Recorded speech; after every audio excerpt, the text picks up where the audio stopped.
Hello and welcome to another reading from the book That I May Know Him, a daily devotional. Today's reading is entitled Our Example in Self-Control, May 13th. Who did no sin, neither was guile found in his mouth, who, when he was reviled, reviled not again. When he suffered, he threatened not, but committed himself to him that judgeth righteously. 1 Peter chapter 2, verses 22 and 23. The highest evidence of nobility in a Christian is self-control. We should copy the example of Jesus, for when he was reviled, he reviled not again, but committed himself to him that judgeth righteously. Our Redeemer met insult and mockery with uncomplaining silence.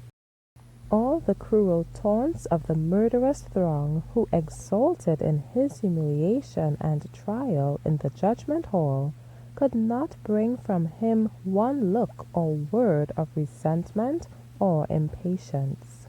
He was the majesty of heaven, and in his pure breast there dwelt no room for the spirit of retaliation, but only for pity and love. There seems to be a mist before the eyes of many, for they fail to discern spiritual things and do not recognize the workings of Satan to entrap their souls. Christians are not to be the slaves of passion. They are to be controlled by the Spirit of God. But many become the sport of the enemy because when temptation comes, they do not rest in Jesus, but worry themselves out of his arms. We make failures in our little daily difficulties and allow them to irritate and vex us. We fall under them and so make stumbling blocks for ourselves and others.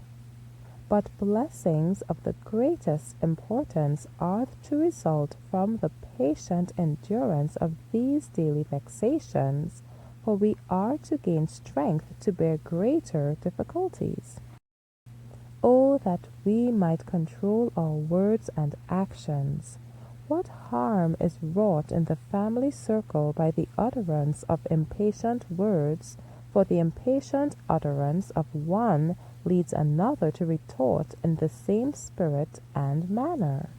Then come words of retaliation, words of self-justification, and it is by such words that a heavy, galling yoke is manufactured for your neck, for all these bitter words will come back in a baleful harvest to your soul.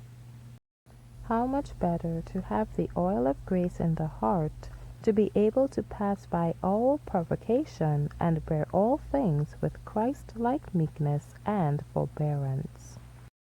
Thank you for listening today. Be sure to join me tomorrow for another reading from the book That I May Know Him. Be encouraged.